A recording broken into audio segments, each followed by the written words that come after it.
The dust cloud appeared on the horizon at exactly 9:15 a.m., just as Samuel Diallo had predicted. For 3 months, the dock worker had been documenting patterns. Which trucks arrived, when, how they moved, what they carried. Most importantly, he had been weighing their secrets. Samuel stood at his usual post beside the loading dock, clipboard in hand, watching the convoy of 23 trucks approach the checkpoint.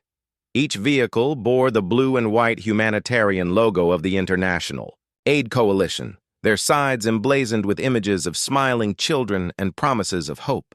To any observer, this was another routine delivery of aid to drought-stricken villages. But Samuel knew better. 3 months earlier, during what should have been a routine loading operation, a bag had torn. Instead of the expected cascade of rice grains, Samuel had glimpsed something that made his blood freeze, a flash of gold, pure and unmistakable. He had quickly resealed the bag, said nothing to his supervisor, and spent the following weeks in a state of barely controlled terror and mounting certainty. The mathematics were simple but damning. Each bag was labeled as containing 50 kilograms of rice. Samuel had lifted thousands of rice bags in his 15 years at the dock. He knew their weight, their feel, their balance. These bags were different, substantially, impossibly heavier. What should have weighed 50 kilograms felt closer to 200. Over the following months, Samuel had become an unwitting investigator. He documented which trucks carried the heavy bags, which drivers seemed nervous, which routes were consistently used. He noted the timing, always the same days, always the same convoy designation, HC 447. He photographed license plates, recorded driver names, and most crucially, he began to understand the scope of what he was witnessing. The convoy wasn't delivering aid to the hungry. It was stealing wealth from the starving. At 3 a.m. on that fateful Tuesday morning, unable to bear the weight of his knowledge any longer, Samuel made the call that would change everything. His trembling fingers dialed the direct line to President Ibrahim Traoré's office, a number he had memorized from emergency broadcasts but never imagined he would use. "Mr. President?" Samuel's voice barely rose above a whisper. "The rice is heavy. Too heavy. One bag should weigh 50 kilograms. These weigh 200. Check convoy HC 4047. President Traoré had been awakened by the call, but Samuel's words cut through any drowsiness like a blade. For months, Traoré had been receiving reports of massive gold exports that didn't match official mining production figures. Somewhere, somehow, gold was leaving the country in quantities that defied explanation. Samuel's call provided the missing piece of a puzzle that had been consuming the president's attention. By 6 a.m., Traoré had assembled his most trusted military advisors. He shared Samuel's information, but deliberately withheld the full context. He wanted genuine reactions when the truth was revealed. The convoy would be stopped for a routine inspection at the main checkpoint, 30 kilometers outside the capital. The lead driver of convoy HC 447 was Marcus Konate, a weathered man, in his 50s, who had been making this exact run for 7 years. Twice monthly, like clockwork, he would drive the same route with the same precious cargo, protected by the sacred immunity that surrounded humanitarian operations. His truck contained 40 tons of what the manifest declared to be enriched rice for drought relief. Marcus had not started as a criminal. 7 years ago, he had been a struggling driver supporting 12 family members on an inadequate salary when a well-dressed woman named Helena Richter had approached him with an opportunity. She claimed to represent the International Aid Coalition and offered him $10,000 per trip to drive humanitarian supplies to needy villages. For a man earning less than $200 monthly, it was an impossible offer to refuse. Helena had been clear about the requirements. Follow the designated route exactly, maintain radio silence during transport, and never, under any circumstances, examine the cargo beyond what was necessary for basic security. Humanitarian supplies are sensitive, she had explained. Medicine can spoil if exposed to air. Food aid must remain sealed to prevent contamination. Your job is to drive, not to inspect. For 7 years, Marcus had convinced himself that he was performing a noble service.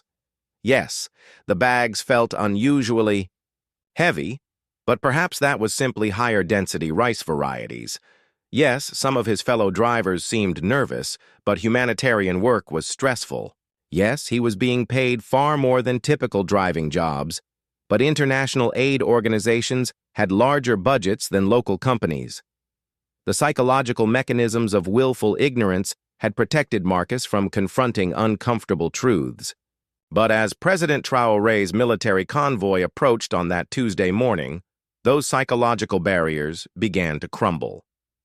At 11:47 a.m., under a blazing sun that seemed to intensify the weight of the moment, President Traoré stepped out of his official vehicle and walked directly toward Marcus's truck. 12 soldiers flanked him, their faces reflecting the seriousness of an operation whose purpose they didn't yet understand. "Open the back," Traoré commanded. Marcus climbed down from his cab, his hands shaking as he fumbled with the keys. "Mr. President, sir, this is a humanitarian convoy. We have full authorization from—" "Open it, or we'll cut it open." The door swung wide, revealing neat stacks of white bags, each marked with the International Aid Coalition logo, each labeled Enriched Rice, 50 kilos. The smell of rice was present, faint, but authentic. Someone had been clever enough to spray rice essence in the trucks to add verisimilitude to the deception. Traoré pointed to a bag in the middle of the stack. "That one. Bring it down." 2 soldiers climbed into the truck bed and immediately struggled with the designated bag. What should have been manageable for 2 strong men required significant effort. The bag clearly weighed far more than its 50-kilogram label suggested. They managed to lower it to the ground, where it landed with a thud that sounded nothing like rice settling. It sounded like metal, dense, heavy metal. Traoré pulled out his knife and sliced the bag open. Rice poured out in a convincing cascade of white grains. For a moment, everyone relaxed. The soldiers looked confused. Marcus allowed himself a tentative smile of relief, but Traoré continued digging through the rice, his hands pushing deeper into the bag until they encountered something solid and unmistakable. He pulled out a gold bar, then another, then another. Each bar was professionally cast, stamped with serial numbers and purity indicators that marked them as genuine, high-grade gold. The rice had been window dressing, a thin layer concealing the real cargo. As more bars emerged from the bag, the soldiers' confusion transformed into rage. Many of them had family in the drought-stricken villages where this rice was supposedly destined. They had watched children suffer from malnutrition while these trucks passed through their communities, apparently bringing relief, but actually carrying stolen wealth. "Check them all," Traoré ordered. "Every bag, every truck." What followed was a 4-hour operation that revealed the full scope of the deception. Each supposedly 50-kilogram rice bag actually contained approximately 150 kilograms of gold bars covered with a superficial layer of rice. 23 trucks, each carrying 40 tons of cargo, but not 40 tons of rice, 40 tons of gold per truck, totaling 920 tons, with a current market value of approximately $58 billion. As the soldiers opened bag after bag, revealing the glittering truth beneath the humanitarian facade, Traoré began calculating the broader implications. This convoy was designated HC-447, suggesting it was the 447th convoy in the series. If the operation had been running for 7 years at twice-monthly intervals, approximately 336 previous convoys had already completed their journeys successfully. If each carried similar quantities of gold, nearly 20,000 tons of gold had been smuggled out of the country over 7 years, representing more than $1 trillion in stolen wealth. $1 trillion had been extracted from a nation struggling with poverty, hidden beneath the moral shield of humanitarian aid. The investigation that followed would reveal layers of corruption and sophistication that extended far beyond a simple smuggling operation. Marcus Konaté's interrogation provided the first thread in unraveling a conspiracy that reached into the highest levels of regional and international institutions. Helena Richter, the woman who had recruited Marcus, operated from a building in the capital that ostensibly housed the regional offices of the International Aid Coalition. When security forces arrived to arrest her, they found the building empty except for a terrified secretary named Marie Bangu. Everyone else had fled 3 hours earlier, suggesting that someone within Traoré's inner circle had warned the smuggling network about the convoy's interception. Marie proved more valuable than initially apparent. Sensing that her workplace was involved in illegal activities, she had kept her own records, including photographs and names of key personnel. Her information revealed that Helena Richter was actually Maria Volkov, a former Russian intelligence officer who had disappeared 5 years earlier after stealing state secrets. Her second-in-command, supposedly named James Mitchell, was actually Chen Wei, a Chinese minerals expert dismissed from his government position for corruption. The most shocking revelation concerned the operation's mastermind. Marie had once photographed a video call between Helena and someone she called the director. The man in the image was Robert Mahama, deputy director of the Continental Minerals Authority, the organization responsible for regulating and monitoring mineral extraction and trade throughout the region. The person tasked with preventing gold smuggling was orchestrating the largest smuggling operation in African history. Mahama's arrest required careful planning. As a high-ranking official of an international organization, he possessed diplomatic immunity and maintained residences in multiple countries. However, his arrogance proved to be his weakness. Believing himself untouchable, he had established his primary operational base within Burkina Faso, assuming the country lacked the capacity or will to challenge him. Intelligence gathered from Marie's records led security forces to a mansion officially owned by a Lebanese businessman who had died 3 years earlier. They found Mahama in the process of destroying evidence, his laptop dissolving in a barrel of acid, phones smashed beyond recognition, documents feeding into an industrial shredder. He hadn't been fast enough. The forensics team recovered partial documents that revealed the true scope of the operation, extending far beyond simple gold smuggling. This was economic warfare designed to systematically impoverish African nations while extracting their wealth. The recovered documents showed that gold was being collected from small-scale miners across multiple countries who were forced to sell at below-market prices to a network of collectors posing as legitimate traders. These collectors consolidated the gold and transported it to secret refineries where it was melted down, recast with false serial numbers indicating legal origin, and prepared for smuggling.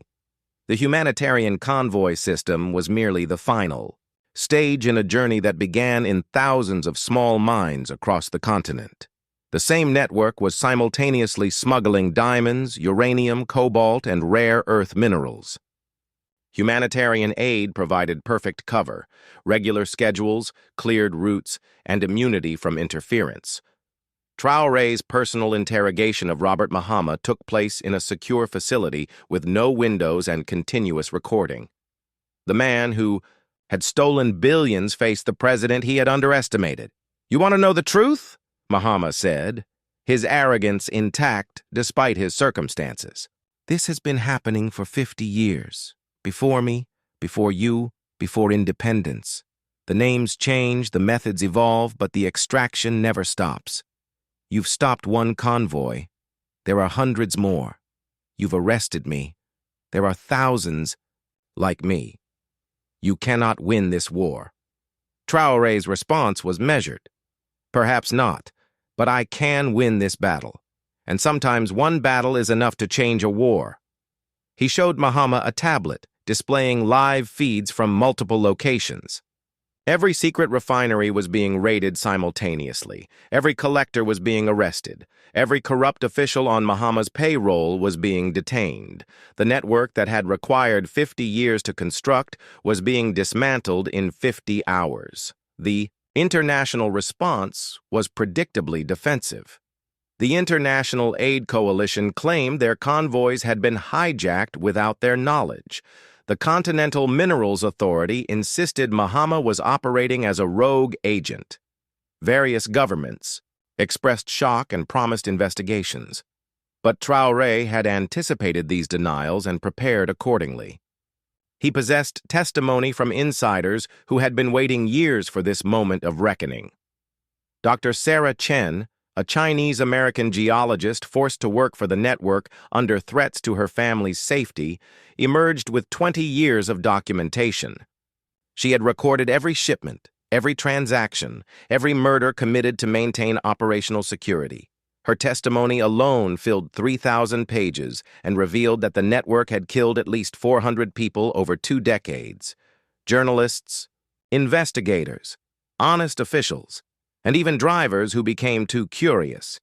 James Okoro, a Nigerian accountant who had laundered money for the network, provided comprehensive financial records showing how stolen gold was sold in Dubai, Switzerland, and London, with profits flowing to offshore accounts in Cyprus, the Cayman Islands, and Singapore. His documentation included transaction records, bank statements, and audio recordings of phone calls discussing the movement of billions of dollars.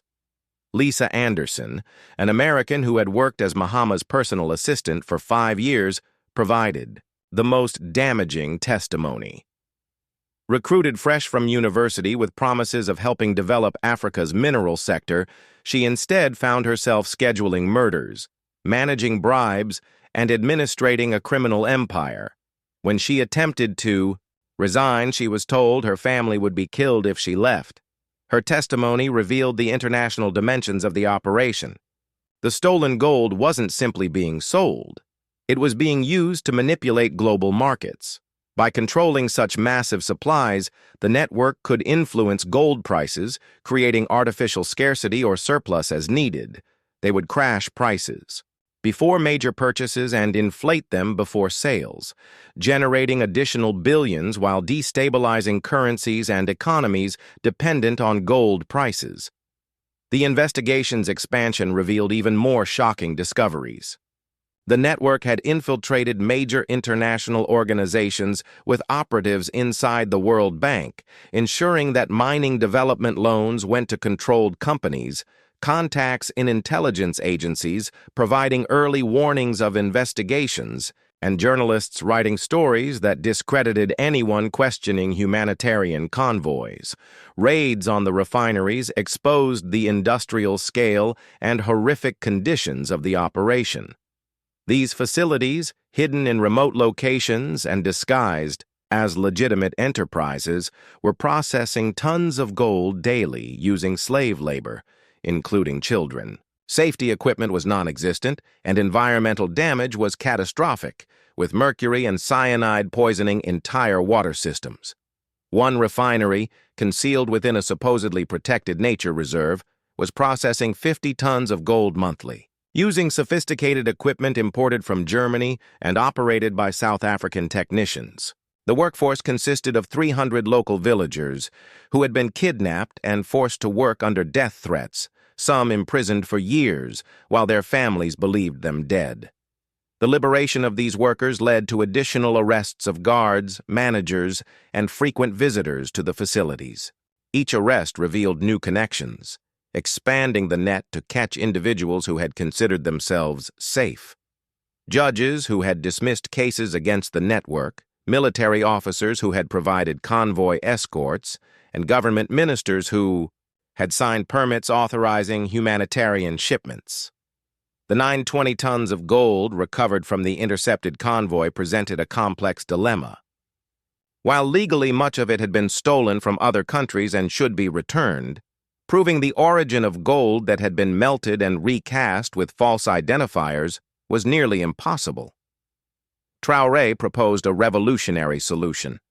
The gold would be placed in a regional fund, with affected countries sharing its value based on estimated losses from smuggling. This decision required delicate negotiations, as some countries demanded immediate full restitution, while others sought to claim more than they had actually lost. 6 weeks after the convoy interception, Traoré convened an unprecedented conference, bringing together representatives from 37 nations. For the first time, African countries were coordinating their response to resource theft rather than competing against each other. Despite heated discussions, they reached agreement on a new framework for monitoring mineral extraction and trade, featuring shared databases, joint inspection teams, and severe penalties for smuggling. The trial of Robert Mahama and his conspirators began 4 months later under unprecedented security. The courthouse was surrounded by military cordons, every person entering underwent multiple searches, and all electronic communications were blocked. The jury was sequestered in a military facility, and prosecutors received 24-hour protection. The prosecution presented an overwhelming case, thousands of documents, hundreds of hours of recordings, and testimony from 63 witnesses. Defense attempts to challenge jurisdiction, claim diplomatic immunity, argue entrapment, or suggest evidence had been planted all failed against the mountain of documentation and the undeniable physical evidence of 920 tons of gold. The most powerful moment came during Samuel Diallo's testimony. The dock worker who had initiated the investigation described 3 months of fear, knowing what he knew while watching gold leave as his neighbors starved. He broke down while describing his cousin's child dying from malnutrition as tons of gold were smuggled past their village disguised as food aid.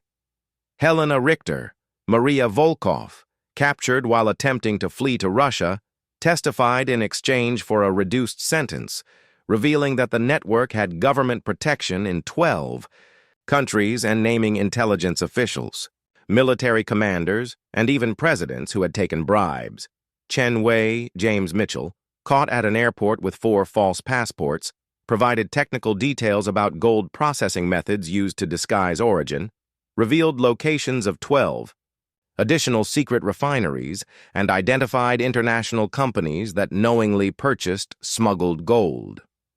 Marcus Konate and the other drivers were tried separately. Most were found to be unwilling participants, either threatened or desperately poor. Traoré advocated for leniency, arguing they were victims as much as criminals. Those who cooperated fully received suspended sentences and community service requirements. The verdict was historic. Robert Mahama was convicted on 47 charges including grand theft, money laundering, murder conspiracy, and crimes against humanity. He received 5 consecutive life sentences, ensuring he would never be released. Co-conspirators received sentences ranging from 20 years to life. The court ordered complete forfeiture of all assets linked to the crimes, totaling an estimated $100 billion. However, the legal victory represented only the beginning of recovery efforts. The disbanded network had left behind corrupted institutions, traumatized communities, and economic distortions that would require years to address. Traoré established a recovery commission tasked with undoing 50 years of systematic theft. Environmental damage alone was staggering. Illegal refineries had poisoned water sources, destroyed forests, and left toxic waste requiring decades to remediate. The economic impact proved complex. The sudden halt in smuggling caused gold prices to spike globally, but instead of creating disaster, legal gold mining in Africa became more profitable. Small-scale miners previously forced to sell below market prices could now receive fair value, and mining communities that had remained impoverished despite sitting on wealth began to prosper. Human recovery presented perhaps the greatest challenge. Thousands had been involved in the network, some willingly, many under coercion. Truth and Reconciliation Committees dealt with lower-level participants, offering amnesty to those who confessed fully and demonstrated remorse while prosecuting those who had profited significantly or committed violence. International ramifications. continued for years. Banks that had knowingly handled smuggled gold faced massive fines and criminal charges. Trading houses lost licenses. Intelligence officials in multiple countries faced prosecution for corruption. The scandal reached the highest levels of several governments, triggering resignations, elections, and reforms. 5 years after the convoy interception, Traoré returned to the checkpoint where everything had begun. The site had been transformed into a memorial and museum, with the trucks preserved as they were found, rice bags partially opened to display the gold within. School children came to learn their true history, and Samuel Diallo, now the museum director, told visitors daily how one person's courage had changed everything. The gold from the convoy had funded hospitals, schools, and roads that actually served their intended purposes. Every project bore a plaque reading, "Built with gold recovered from convoy HC 447. Let this stand as proof that stolen wealth, once returned, can build the future thieves tried to steal." The memorial trucks slowly rusted and decayed, and when visitors asked why they weren't better preserved, the answer was always the same. They were meant to deteriorate, showing that even the most elaborate deceptions eventually crumble, that truth emerges like grass through pavement, and that justice, though sometimes delayed, cannot be permanently denied.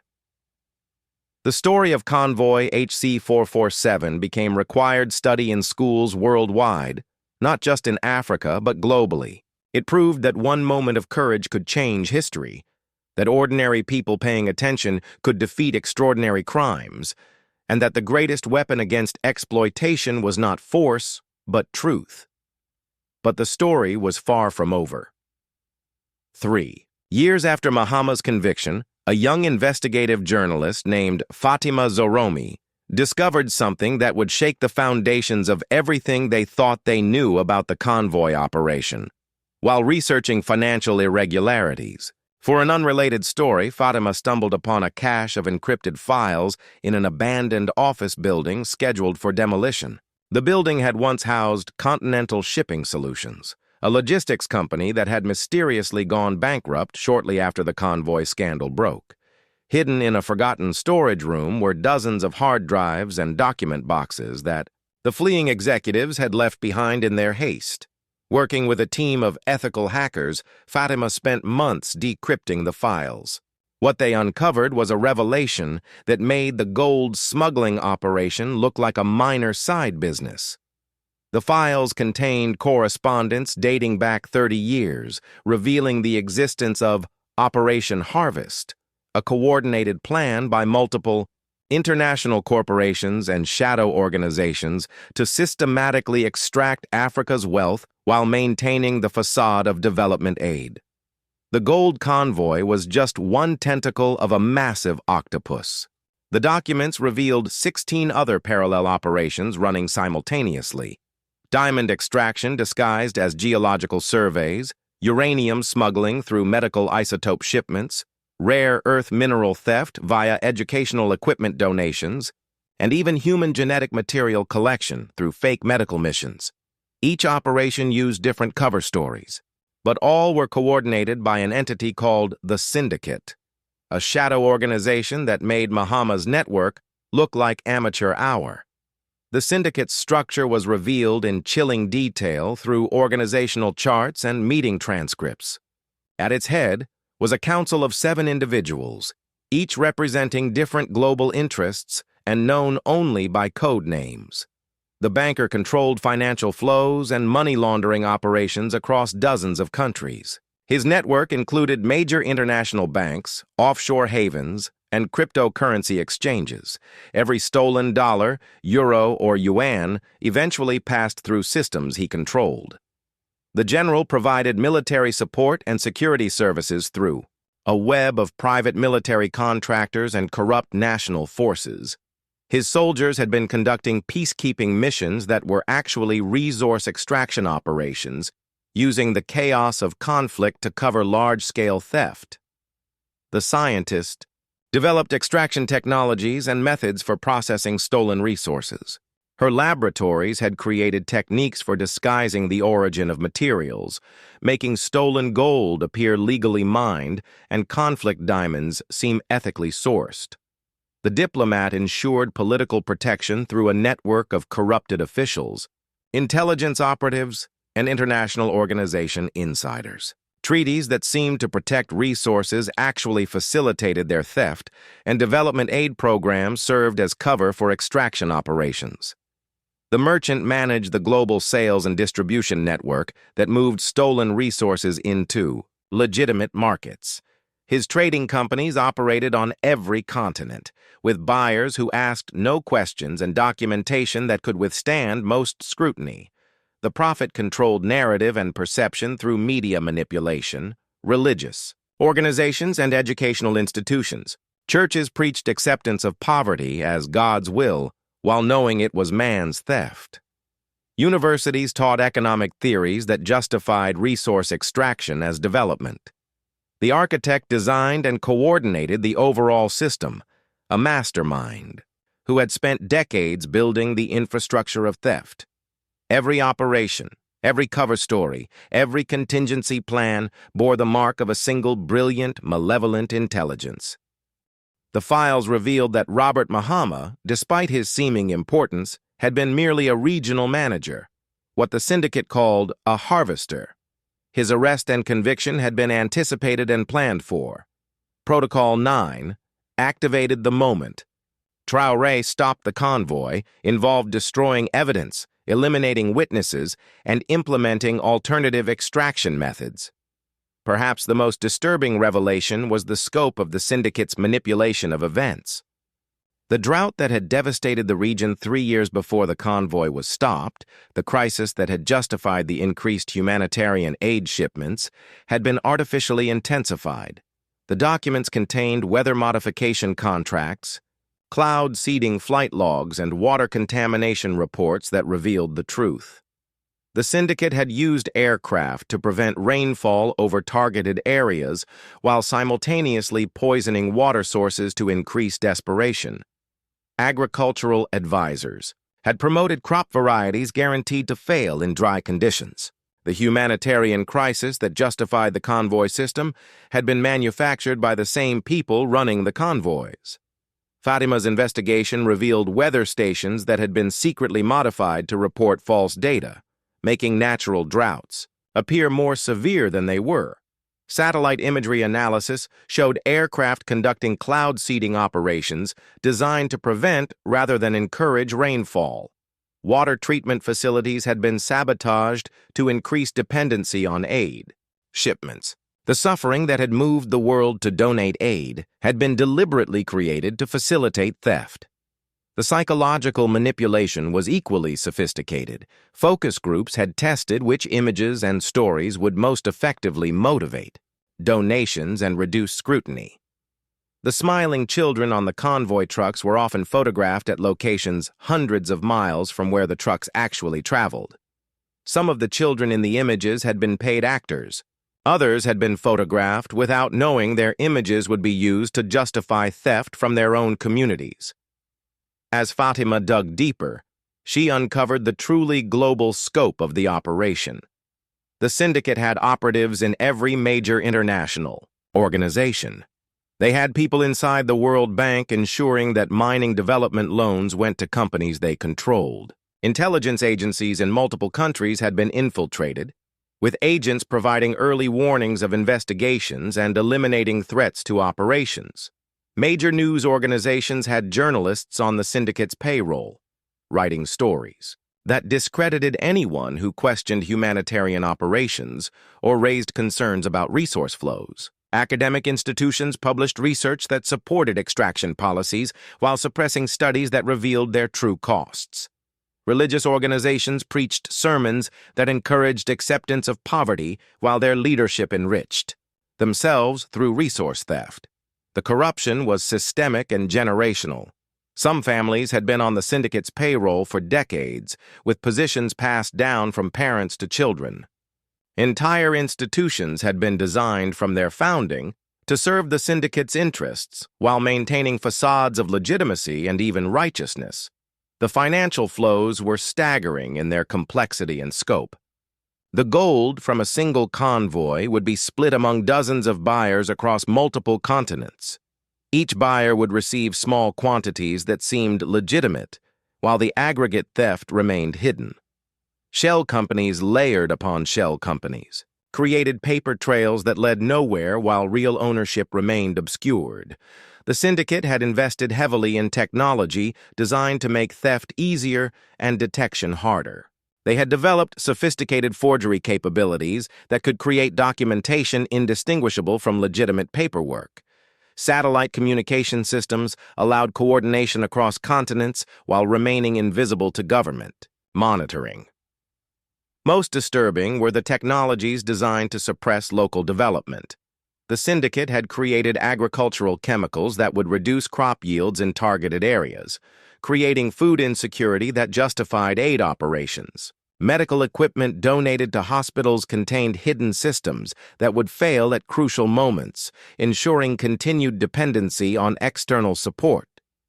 Educational materials distributed to schools contained subtle but systematic misinformation, designed to prevent local populations from understanding their own resources or developing the expertise needed to manage them. Textbooks taught economic theories that justified extraction while omitting information about resource valuation, processing, or protection.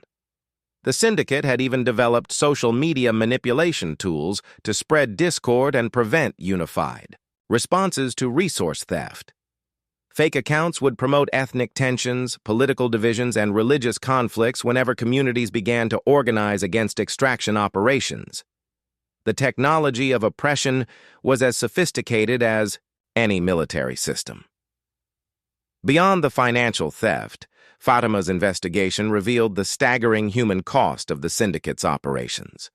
The manufactured droughts had killed thousands through starvation and disease. The poisoned water sources had caused cancer clusters and birth defects that would affect generations. The disrupted communities had suffered psychological trauma that would require decades to heal. Children had been orphaned when their parents were killed for discovering extraction operations. Families had been displaced when their lands were contaminated by illegal mining. Women had been trafficked to provide services for extraction sites.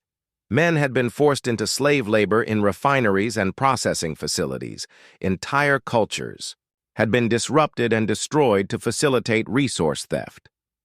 The syndicate's files contained casualty reports that treated human deaths as operational costs. Spreadsheets listed murdered journalists alongside equipment expenses. Budgets allocated funds for bribing officials and eliminating witnesses with equal precision. The bureaucracy of evil had reduced human suffering to accounting entries. When Fatima published her findings, the international response was immediate and explosive. Governments that had previously expressed sympathy for Traoré's efforts suddenly faced accusations of complicity. Banks that had handled syndicate funds found their assets frozen. Corporations that had purchased stolen resources faced criminal charges and massive lawsuits. The revelation that the drought had been artificially created triggered the largest international criminal investigation in history. Weather modification. Technology, previously considered theoretical, was suddenly recognized as a weapon of mass destruction. International law had no framework for prosecuting climate manipulation, requiring the rapid development of new legal concepts and institutions. Student protests erupted at universities whose research had been funded by the syndicate. Religious congregations demanded explanations from leaders who had preached acceptance while profiting from theft. Media organizations faced boycotts as their audience realized they had been systematically deceived. The foundations of multiple institutions crumbled as their connections to the syndicate were exposed. Identifying and capturing the syndicate's leadership council became the focus of international law enforcement. Each council member had spent decades building layers of protection and deception around their true identities. They had multiple passports, hidden assets, and networks of loyal operatives who would die rather than reveal their locations. The Banker was identified through financial forensics as David Morrison, CEO of Helvetic International Holdings, a Swiss financial services company that had been laundering resource theft for decades. His arrest at a private airport in Geneva required coordination between multiple intelligence agencies and came only after they had infiltrated his security detail. The general was revealed to be Colonel Sarah Bennett, a former NATO commander, who had used her military connections to build a private army that operated across multiple continents. Her compounds in Montana and Somalia were simultaneously raided, leading to a 3-day siege that ended with her capture and the liberation of hundreds of enslaved workers. The scientist proved to be Dr. Chen Liu, whose Beijing laboratory had developed many of the technologies used in resource extraction and concealment.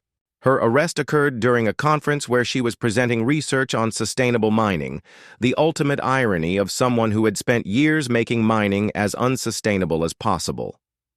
The diplomat was Ambassador Margaret Whitmore, whose 40-year career at the United Nations had been spent ensuring that international law never effectively protected resources from theft. Her arrest during a charity gala she was hosting for African development was particularly symbolic, as the orphans she claimed to help were victims of the conflicts she had helped create. The merchant was identified as Roberto Silva, whose network of trading companies spanned every continent and had been the primary conduit for selling stolen resources into legitimate markets. His arrest in Dubai required delicate negotiations, but ultimately succeeded when evidence showed his involvement in the murder of competitors. The prophet's identity shocked the world. Cardinal Francesco Benedetti, who had used the Catholic Church's global network to pacify populations while their resources were stolen. His arrest in Vatican City required unprecedented cooperation between Italian authorities and church officials, finally achieved when evidence emerged of his role in covering up murders of priests who had opposed extraction operations. The architect's identity remained hidden for months despite intensive investigation. Digital forensics, voice analysis, and behavioral profiling all failed to penetrate the layers of deception surrounding this mastermind. It was only through analysis of strategic thinking patterns and writing style that investigators finally identified him. Professor James Whitfield, the world's most respected development economist and author of textbooks used in universities globally, Whitfield's theories, taught to generations of leaders, had been designed to justify and facilitate resource extraction while appearing to promote development. His models encouraged dependency on resource exports while discouraging local processing and value addition. His policy recommendations had shaped international development for decades, all serving to make theft easier and more profitable. His arrest at Harvard University, where he had been teaching a course on ethical economics, was almost anticlimactic. At 89 years old and requiring assistance to walk, he seemed like a harmless academic, but his lack of remorse was chilling. I created a system that moved resources from where they were useless to where they could create value. You should thank me for building the modern world. The trials of the Syndicate Council were held simultaneously at the International Criminal Court in The Hague, with proceedings broadcast globally. Each defendant employed different strategies, claiming ignorance, asserting they were following orders, arguing their actions were legal, or insisting they had acted in humanity's best interests. But the evidence was overwhelming. The Fatima Files, as they became known, contained decades of documentation proving not only knowledge but active planning of every crime. Video recordings showed council members discussing murder as casually as marketing strategies. Financial records proved personal enrichment from theft that had killed thousands. Scientific data showed the deliberate creation of suffering for profit. The testimony of survivors was particularly powerful. Children who had been orphaned by manufactured conflicts, farmers whose crops had been destroyed by weather manipulation, workers who had been enslaved in extraction operations, their voices carried weight that no legal argument could counter. The verdicts were unanimous. guilty on all charges including crimes against humanity, genocide, and environmental destruction. The sentences were unprecedented. Life imprisonment without parole, with all assets totaling over $800 billion seized for reparations. The collapse of the syndicate triggered the largest recovery operation in history. Special teams tracked down hidden assets in offshore accounts, secret facilities, and front companies. The technology developed to trace convoy gold was enhanced and applied to recovering all stolen resources and wealth. Environmental restoration became a global priority. Poisoned water sources were cleaned using techniques developed specifically for syndicate contamination. Damaged agricultural areas were restored using soil remediation methods that hadn't existed when the damage was inflicted. Weather monitoring systems were rebuilt to detect and prevent future climate manipulation. The psychological healing proved even more complex. Entire populations had to process the revelation that their suffering had been deliberately created. Therapy programs helped communities deal with trauma, while cultural programs celebrated the resilience that had enabled survival. The Convoy Memorial expanded into a global network of healing centers. Educational systems worldwide were reformed to remove syndicate-influenced content and replace it with accurate information about resource management, economic sovereignty, and recognizing manipulation. The next generation would be equipped with knowledge and tools their parents had been denied. 20 years after Samuel Diallo first noticed that rice bags were too heavy, the world had been fundamentally transformed. The systematic extraction of African resources had ended, replaced by equitable partnerships and fair trade relationships. The continent that had been impoverished by theft became prosperous through justice. The convoy trucks still stand at the memorial, now completely integrated into the landscape as trees grow through their frames and wildlife nests in their cabs.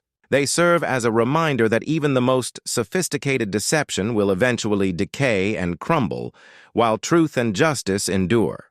Students from around the world still come to study the site where 23 trucks were stopped and a global conspiracy was exposed. They learn that the most powerful weapon against oppression is not force or technology, but the courage of ordinary people who notice when something is wrong and refuse to remain silent.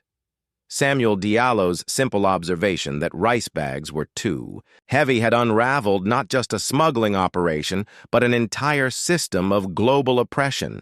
The convoy that had attempted to leave with gold had left behind something more valuable. The knowledge that no conspiracy is too large, no deception too sophisticated, and no oppressor too powerful to be defeated by truth and courage working together. The 23 trucks had carried more than gold. They had carried the seeds of their own destruction and the birth of a more just world. And Ibrahim Traoré had been the leader who harvested justice from their deception, proving that sometimes the most powerful weapon against the most sophisticated crime is simply the courage to look inside and see what's really there, and the determination to act on what you find. But even as the world celebrated the dismantling of the syndicate, new challenges emerged that no one had anticipated.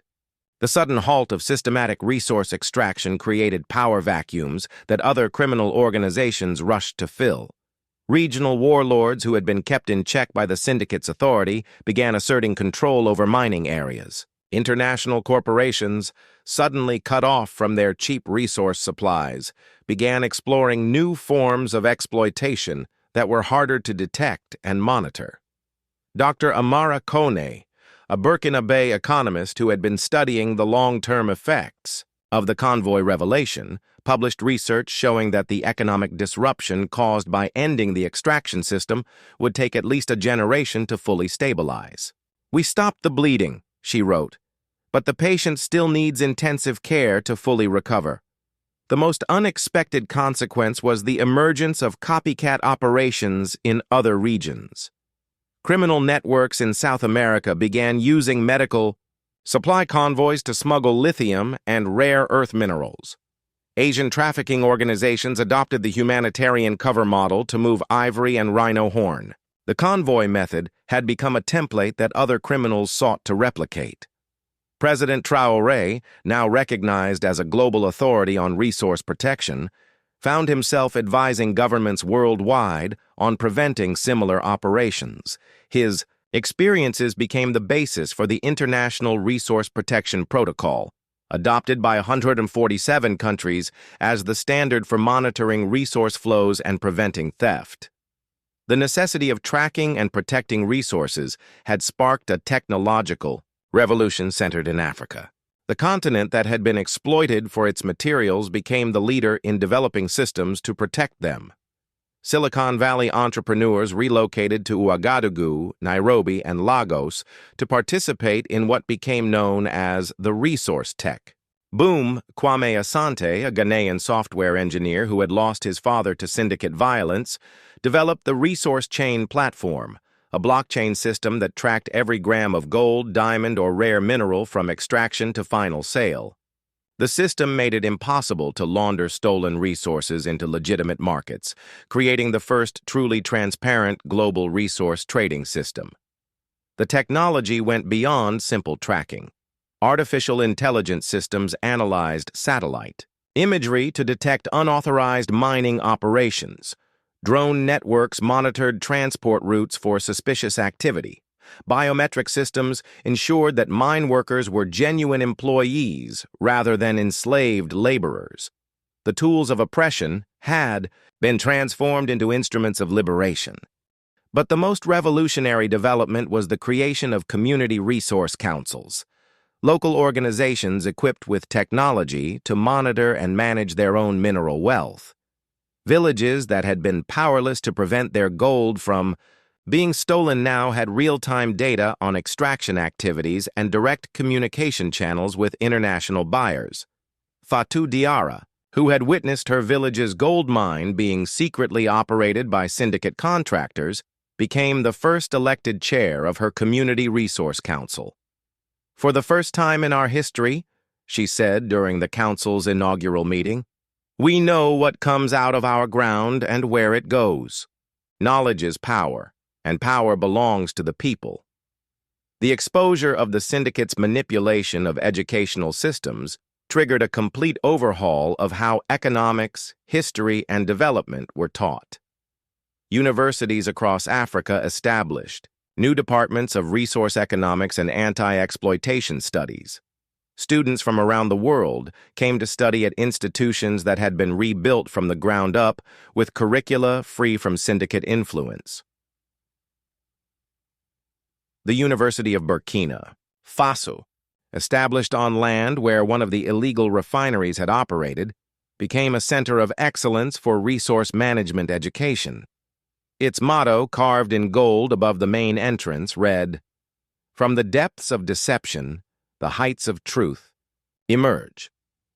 Professor Aisha Yusuf, the university's first dean of resource justice studies, had herself been a victim of syndicate educational manipulation. Her doctoral thesis on African economic dependency, written before the convoy revelation, had unknowingly repeated syndicate propaganda about the inevitability of resource extraction. After the truth emerged, she spent 3 years researching and rewriting every aspect of her work. "The syndicate didn't just steal our gold," she explained to her students. "They stole our ability to understand our own wealth. They taught us to see extraction as development, dependence as partnership, theft as trade. Reclaiming our resources means first reclaiming our understanding of what resources mean." The new educational approach emphasized critical thinking about economic relationships. Students learned to analyze the true costs and benefits of resource extraction, to identify manipulation tactics, and to design systems that prioritized local benefit over external profit. The generation educated in these institutions would be intellectually immune to the kinds of deception the syndicate had employed. The psychological liberation that followed the convoy revelation sparked an unprecedented cultural renaissance across Africa. Artists, musicians, writers, and filmmakers who had been subtly influenced by syndicate-funded cultural programs began creating works that expressed authentic African experiences and perspectives. Aminata Traoré, President Traoré's daughter, and a celebrated filmmaker, directed The Weight of Rice, a powerful dramatization of the convoy story that became the most watched African film in history. The movie's climactic scene, showing Samuel Diallo's trembling hands as he made the 3:00 a.m. phone call, brought audiences to tears around the world. Musicians composed songs that celebrated not just the convoy's stopping, but the broader awakening to Africa's true worth. The most popular, Gold in Rice Bags by Malian artist Oumou Sangaré, became an anthem of resistance against economic exploitation. Its chorus, sung in multiple African languages, translated to, "What they call aid, we call theft. What they call development, we call death. But we are awake now, we see the gold in every bag of rice they sold." Traditional storytellers adapted the convoy narrative into oral traditions, ensuring that the lessons would be passed down through generations even if written records were lost. In villages across the continent, griots sang of Samuel Diallo's courage and Traoré's leadership, adding their story to the ancient traditions of heroic narratives. The cultural renaissance extended beyond the arts to include a revival of traditional governance systems that emphasized community ownership of resources. Many villages established councils of elders with specific responsibility for monitoring resource extraction and ensuring benefits remained local. These councils often incorporated both traditional wisdom and modern technology, creating hybrid systems uniquely suited to contemporary challenges. As other continents examined their own resource flows in light of the syndicate revelations, disturbing patterns emerged everywhere. South America discovered that their copper and lithium exports had been manipulated by similar networks. Asia found evidence of systematic undervaluing of rare earth mineral exports. Even resource-rich countries in North America and Europe discovered they had been victims of sophisticated pricing manipulation schemes. The International Monetary Fund and World Bank faced complete restructuring as their connection to syndicate operations became clear. Development loans had been designed to create dependency rather than growth. Structural adjustment programs had deliberately weakened local resource management capabilities. The entire international development system required rebuilding from scratch. New international institutions emerged, designed with transparency and local ownership as core principles. The Global Resource Justice Tribunal, headquartered in Ouagadougou as a symbol of transformation, became the primary forum for resolving resource disputes and ensuring fair trade practices. Unlike previous international bodies that had been dominated by wealthy nations, the tribunal gave equal voice to resource-producing communities regardless of their country's overall economic status. The legal precedents established by the syndicate trials influenced domestic law in dozens of countries. Resource theft was reclassified as a crime against sovereignty equivalent to military invasion. Corporate executives could be prosecuted personally for resource-related crimes, removing the shield of corporate immunity that had protected previous generations of exploiters. The revelation that the syndicate had deliberately manipulated weather patterns sparked a global awakening to the vulnerability of environmental systems. Climate engineering, previously dismissed as theoretical, was suddenly recognized as an urgent threat requiring international monitoring and regulation. The World Meteorological Organization established the Climate Integrity Task Force, led by Dr. Fatima Al-Hassan, a Sudanese atmospheric scientist who had first identified the artificial nature of the manufactured drought.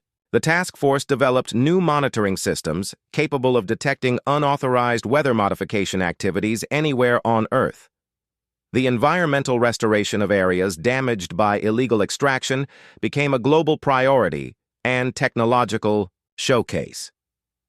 The site where the convoy trucks still stood was transformed into an ecological research station, demonstrating how damaged landscapes could be restored using techniques developed specifically for extraction site rehabilitation.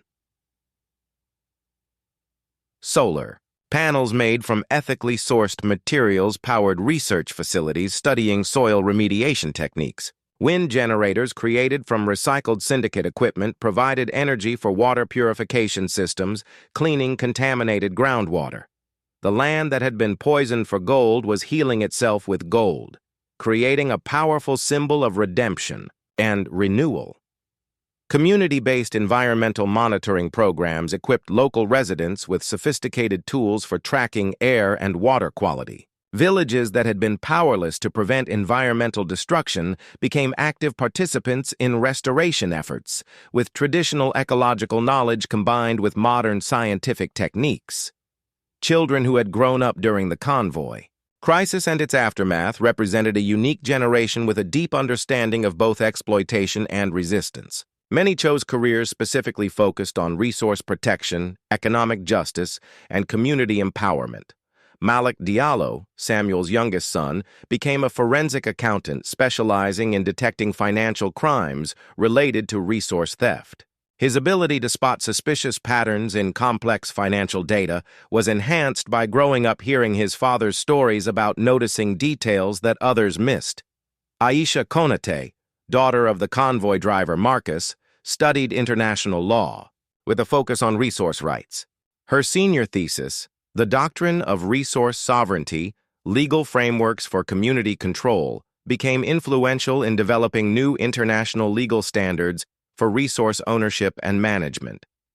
These young leaders understood that vigilance required institutionalization. They created networks of monitoring organizations, established educational programs in schools, and developed community-based systems for detecting and preventing exploitation.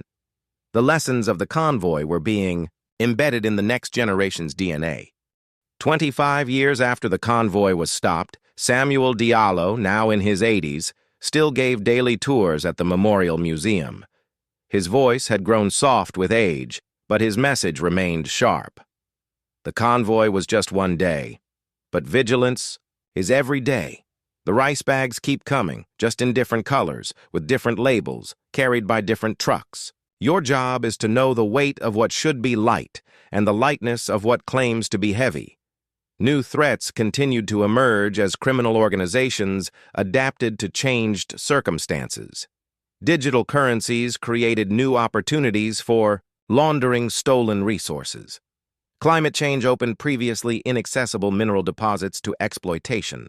Artificial intelligence was being used to create more sophisticated cover stories and documentation for illegal operations. But the infrastructure of resistance had grown equally sophisticated. The early warning systems developed after the convoy could detect suspicious patterns in resource flows, trade documentation, and even social media activity. The community networks established in response to the syndicate maintained constant communication about potential threats. Most importantly, the psychological shift was permanent. Populations that had once accepted explanations about their poverty, despite sitting on wealth, now questioned every claim, examined every shipment, and demanded transparency in every transaction. The age of naive trust was over, replaced by informed vigilance. The memorial trucks, now completely rusted and overgrown with vegetation, had become part of the ecosystem. Birds nested in their cabs, plants grew through their frames, and small animals used them for shelter. They were returning to the earth they had tried to rob, becoming part of the landscape they had attempted to exploit. But their transformation was also symbolic of a larger truth. Even the most sophisticated deceptions eventually decay and crumble, while justice and truth endure. The convoy that had carried stolen gold had become a foundation for something more valuable, a global understanding that resources belong to communities, that aid must be transparent, and that ordinary people have the power to stop extraordinary crimes. The story that began with Samuel Diallo noticing that rice bags were too heavy had become a permanent part of human consciousness. Children around the world learned that charity could hide theft, that help could conceal harm, and that rice bags could contain gold. But they also learned that courage plus observation equals power, and power wielded justly can transform the world. The convoy had been stopped not by force but by truth, not by wealth but by courage, not by institutions but by individuals who refused to remain silent. Those lessons, more valuable than any gold, would protect future generations from future convoys, no matter how cleverly disguised or how powerfully protected they might be.